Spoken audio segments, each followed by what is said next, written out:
Hi, George. Glad you're back. Loads of people have phoned you. Really? I felt just like your secretary. Sorry. I went into the library this afternoon to have a look at a newspaper and I came across something really interesting. What? A book? No, a brochure from a summer festival, mainly Spanish music. Look, I've got it here. Spanish music? I really love the guitar. Let's have a look. So what's this group, Guittarini? They're really good. They had a video with all the highlights of the festival at a stand in the lobby to the library, so I heard them. They play fantastic instruments, drums and flutes and old kinds of guitars. I've never heard anything like it before. Sounds great. OK, shall we go then? Spoil ourselves? Yes, let's. The only problem is there aren't any cheap seats. It's all one price. Well, in that case, we could sit right at the front. We'd have a really good view. Yeah, though I think that if you sit at the back, you can actually hear the whole thing better.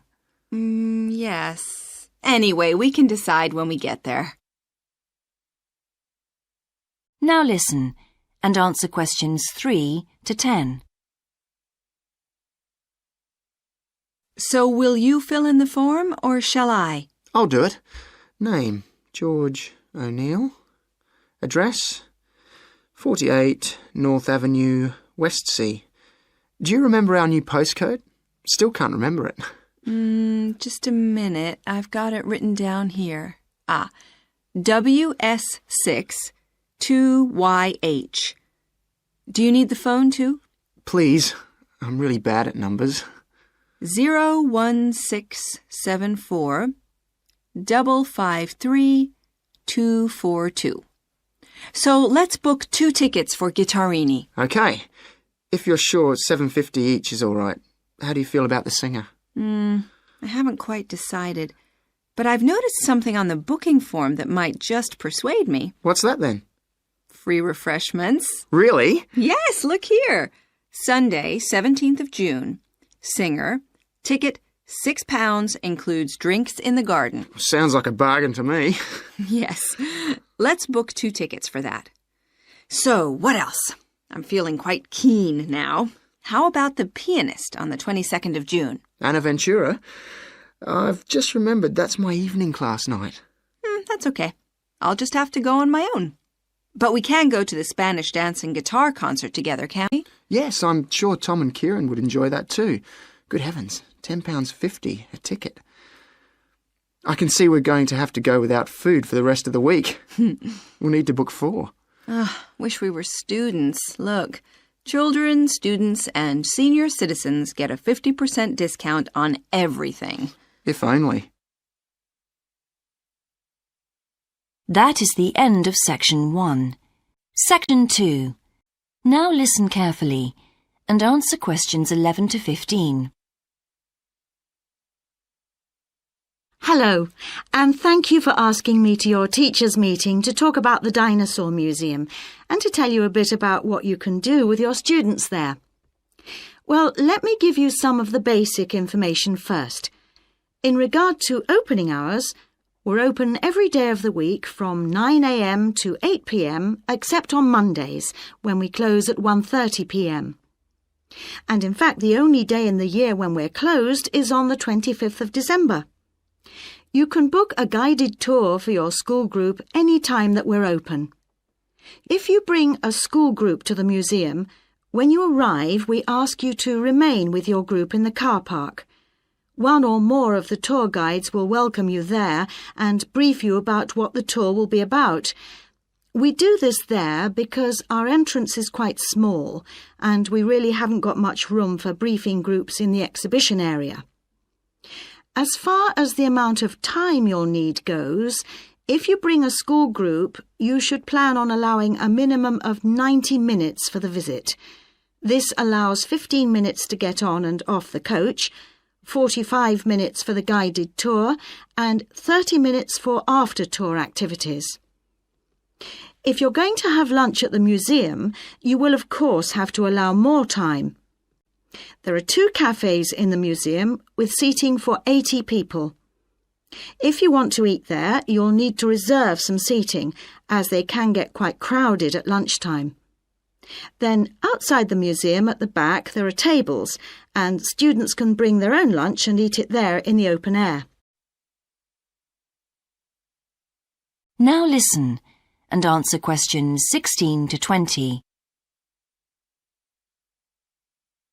When the students come into the museum foyer, we ask them to check in their backpacks with their books, lunchboxes, etc. at the cloakroom before they enter the museum proper. I'm afraid in the past we have had a few things gone missing after school visits, so this is a strict rule. Also, some of the exhibits are fragile, and we don't want them to be accidentally knocked. But we do provide school students with handouts with questions and quizzes on them. There's so much that students can learn in the museum, and it's fun for them to have something to do. Of course, they'll need to bring something to write with for these. We do allow students to take photographs. For students who are doing projects, it's useful to make some kind of visual record of what they see that they can add to their reports. And finally, they should not bring anything to eat into the museum, or drinks of any kind. There are also a few things that students can do after the tour.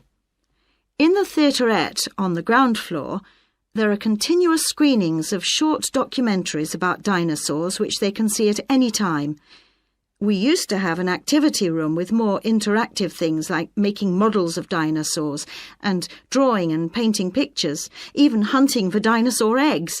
But unfortunately the room was damaged in a bad storm recently when water came in the roof, so that's closed at the moment. But we do have an IT centre where students have access to CD-ROMs with a range of dinosaur games. These games are a lot of fun, but they also teach the students about the lives of dinosaurs, how they found food, protected their habitat, survived threats, that kind of thing. And I think that's all I have to tell you. Please feel free to ask any questions if you would like to know anything else about. That is the end of Section 2. Section 3. Now listen carefully and answer questions 21 to 24. Right, Sandra. You wanted to see me to get some feedback on your group's proposal, the one you're submitting for the Geography Society field trip competition. Uh-huh. I've had a look through your proposal, and I think it's a really good choice. In fact, I only have a few things to say about it, but even in an outline document like this, you really have to be careful to avoid typos and problems with layout in the proposal, and even in the contents page. So read it through carefully before submitting it, okay? Will do. And I've made a few notes on the proposal about things which could have been better sequenced. Okay. As for the writing itself, I've annotated the proposal as and where I thought it could be improved. Generally speaking, I feel you've often used complex structures and long sentences for the sake of it, and as a consequence, although your paragraphing and inclusion of subheadings help, it's quite hard to follow your train of thought at times. Oh. So, cut them down a bit, can you? Really? Yes, and don't forget simple formatting like numbering. Didn't I use page numbers? I didn't mean that. Look, you've remembered to include headers and footers, which is good, but listing ideas clearly is important. Number them or use bullet points, which is even clearer.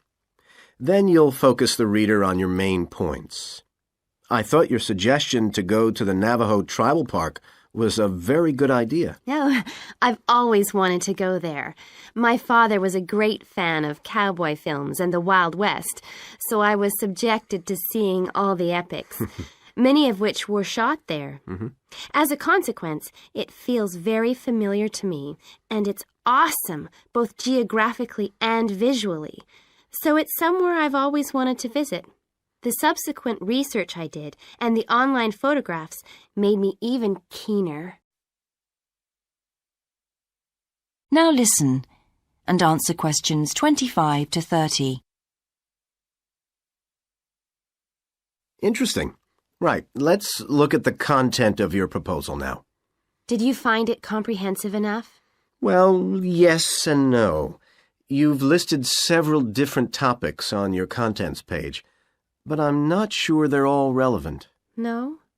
Well, I thought that from the perspective of a field trip, one thing I needed to focus on was the sandstone plateau and cliffs themselves.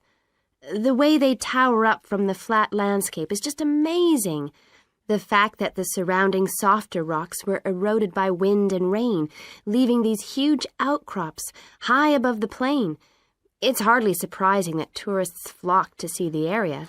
Well, yes, I'd agree with including those points. And then the fact that it's been home to Native American Navajos and all the social history that goes with that.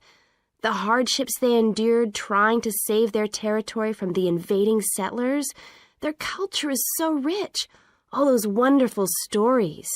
Well, I agree it's interesting, but it's not immediately relevant to your proposal, Sandra. So, at this stage, I suggest you focus on other considerations. I think an indication of what the students on the trip could actually do when they get there should be far more central, so that certainly needs to be included and to be expanded upon.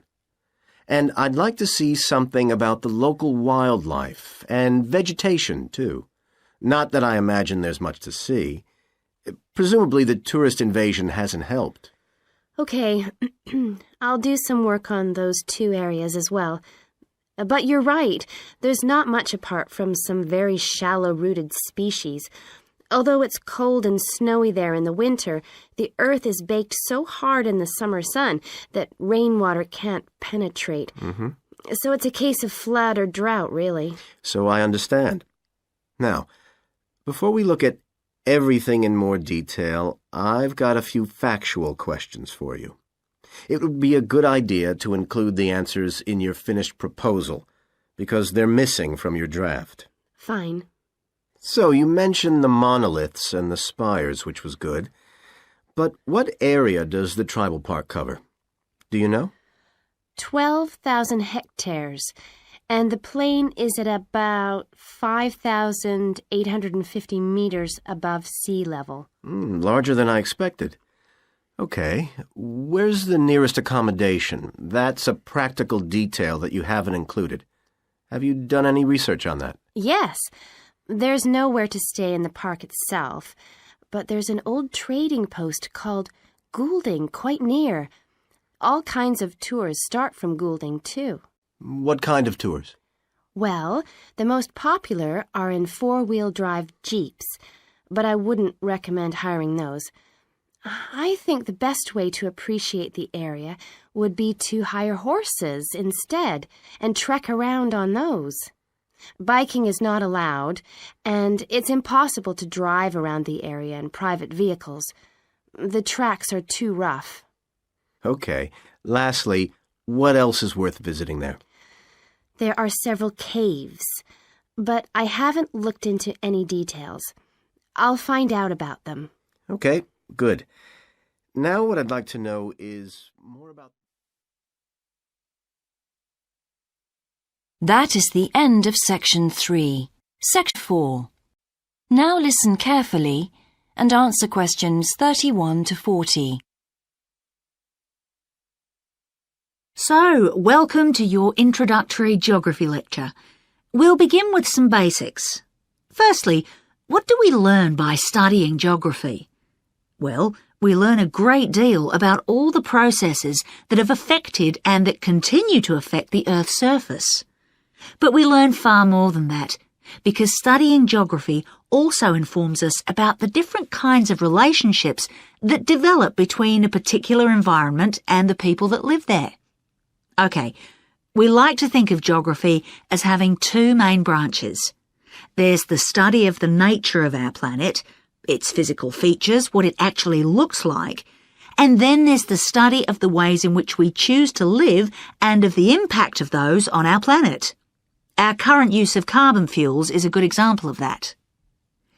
But there are more specific study areas to consider too, and we'll be looking at each of these in turn throughout the semester. These include biophysical geography, by which I mean the study of the natural environment and all its living things. Then there's topography. That looks at the shapes of the land and oceans. There's the study of political geography, and social geography too, of course, which is the study of communities of people. We have economic geography, in which we examine all kinds of resources and their use, agriculture, for example.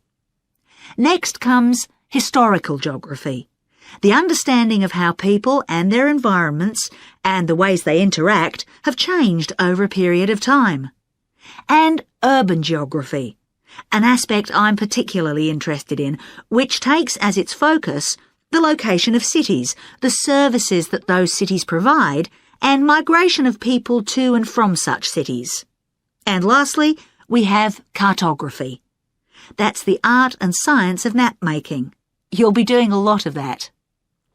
So, to summarise before we continue, we now have our key answer. Studying this subject is important because without geographical knowledge, we would know very little about our surroundings and we wouldn't be able to identify all the problems that relate to them. So, by definition, we wouldn't be in an informed position to work out how to solve any of them.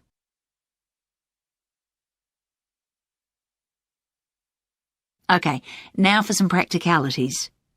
What do geographers actually do? Well, we collect data to begin with. You'll be doing a lot of that on your first field trip. How do we do this? There are several means. We might, for example, conduct a census, count a population in a given area perhaps. We also need images of the Earth's surface which we can produce by means of computer generation technology or with the help of satellite relays. We've come a very long way from the early exploration of the world by sailing ships, when geographers only had pens and paper at their disposal. After we've gathered our information, we must analyse it. We need to look for patterns, most commonly those of causes and consequences. This kind of information helps us to predict and resolve problems that could affect the world we live in. But we don't keep all this information confidential. We then need to publish our findings so that other people can access it and be informed by it. And one way in which this information can be published is in the form of maps. You'll all have used one at some stage of your life already. Let's consider the benefits of maps from a geographer's perspective. Maps can be folded and put in a pocket and can provide a great store of reference when they're collected into an atlas. They can depict the physical features of the entire planet if necessary, or just a small part of it in much greater detail. But there is a drawback. You can't exactly replicate something that is three-dimensional, like our planet, on a flat piece of paper, because paper has only 2 dimensions. And that means there'll always be a certain degree of distortion on a map. It can't be avoided. We can also use aerial photographs, pictures taken by cameras at high altitude above the Earth. These are great for showing all kinds of geographical features that are not easy to see from the ground. You can easily illustrate areas of diseased trees, or how much traffic is on the roads at a given time, or information about deep seabeds, for example. Then there are Landsats. These are satellites that circle the Earth and transmit visual information to computers at receiving stations. They circle the Earth several times a day and can provide a massive information. You'll all be familiar with the information they give us about the weather, for example. So, what we're going to do now is look at a short presentation in which you'll see all these tools.